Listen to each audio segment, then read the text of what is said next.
Olá, pessoal. Espero que todos estejam muito bem e para a gente poder continuar com o nosso trabalho. Aí, hoje, como a gente tem planejado e tem previsto, seria a CE, né, a questão do direito em Marx, né, em Karl Marx. Torna-se um conteúdo um tanto quanto importante, uma vez que o Marx ele tem ali o seu papel importante no que se diz respeito ao estabelecimento de uma metodologia de investigação em ciências sociais que perdura até hoje, né? Então, ele tem a sua importância na cultura, tem sua importância no estabelecimento de uma crítica, né? E de uma análise da sociedade pelo viés econômico ou dos desdobramentos que a economia é, acaba influenciando na vida das pessoas. Então, a gente vai usar alguns slides aqui para explicar algumas questões e vocês têm o material que a gente disponibilizou aí, né, para você clicar logo em cima, para você abrir o conteúdo do livro e ler as partes que dizem respeito à teoria do Marx, ok? Então, o primeiro ponto que eu quero chamar a atenção para vocês aqui é um autor chamado Adam Smith, aqui do século XVIII, veja bem. E esse sujeito foi um sujeito muito importante na teorização daquilo que se pode entender como uma teoria do comércio, né?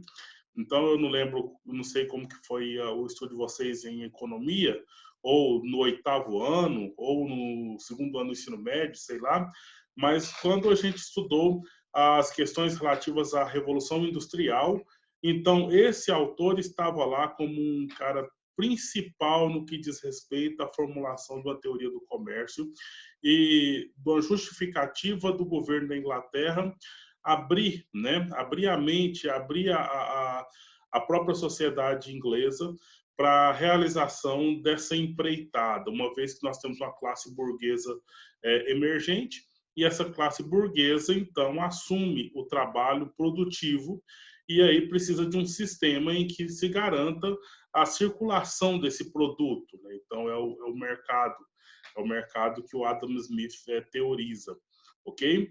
Então, nós temos dois grupos aí, né? Os mercantilistas, aqueles que, vamos assim dizer, aqueles que fazem o comércio, mas em nome dos reis, né? E os fisiocratas, aqueles, então, que fazem o comércio em nome dos próprios burgueses, propriamente dito, né? Então, aí nós temos, então, uma evolução do conceito, né? Porque sempre houve na história o mercantilismo, até que, então, agora nós temos uma nova forma de organização social com base no comércio, ok? E aí, do Adam Smith, desdobram dois autores, o Thomas Malthus, né, e o David Ricardo. O Thomas Malthus, e aí, no caso, no meio disso aqui, estaria a crítica marxista, né? Nasce a crítica marxista com base nas análises que ele faz desses dois autores, né, ou desses três autores aqui. Então, o Thomas Malthus, ele parte de um pressuposto de que existem classes, e essas classes, elas são um pouco parecidas com aquilo que ocorreu lá no feudalismo, né? Não tem para onde fugir. Existem os governantes e os governados, e pronto. Existem os ricos e os pobres, e pronto, né? Então, os Malthus, ele parte desse pressuposto. Então, existe aqueles que vão ter que trabalhar com os braços e aquele que vai ter condição de trabalhar com a mente, e não tem nada que se discutir, né? Não tem que se ver uma transição quanto a isso aí. E o David Ricardo é aquele que vai dizer que não tem uma opção diferente do capitalismo. Simplesmente a estrutura de mercado, a estrutura social que está estabelecida com base no capitalismo, então não tem como fugir disso, né? Então, é importante a gente começar já a pensar essas questões aqui, uma vez que hoje nós não estamos no liberalismo conforme está posto aqui por esses autores, ou no contexto que esses autores estão pensando as suas teses. Nós estamos no neoliberalismo. E aí é uma situação do neoliberalismo de que há um mantra, né, como se fosse um mantra, dizendo, só tem essa possibilidade, só existe essa possibilidade.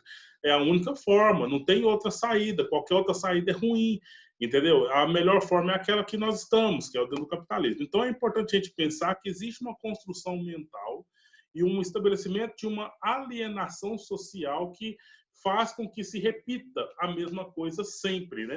E aí, no ponto de vista crítico, de nível superior que nós estamos empreendendo, a gente, por mais que saibamos que não tem, nós não está na nossa mão uma outra possibilidade, a possibilidade que tem é a capitalista, beleza, mas a gente também não precisa de ficar entendendo que esse justificativo ou esse argumento seja o único válido possível, pois há possibilidades, pelo menos no campo da mente, de se pensar outras coisas.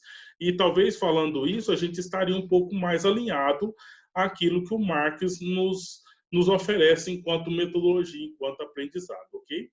E aí, as principais características da crítica de Marx, a economia política clássica, vem, então, da interpretação que ele faz desses autores, ok? Então, parte do pressuposto que o Marx é dos anos 1800, do século XIX.